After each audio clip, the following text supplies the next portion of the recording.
ఇస్లాంపూర్, తూప్రాన్ మండలం, మన మెదక్ జిల్లా, జేజపట్నం. ఇక్కడ స్వయంభూ శివలింగం.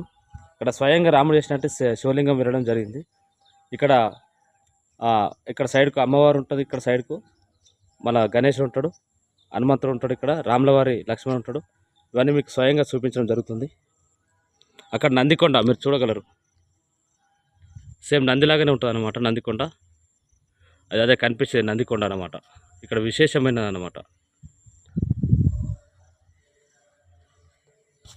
ఇక్కడ నిత్యాభిషేకం జరుగుతుంది అన్నమాట. నిత్యాభిషేకం ఉంటుంది ఇక్కడ. ఇక నవగ్రహాలు ఇక్కడ కనిపించేది. అక్కడ కనిపించేది మన గణపతి గుడి. చాలా విశేషమైనది. ఇప్పుడు పూజలు జరుగుతూనే ఉన్నాయి.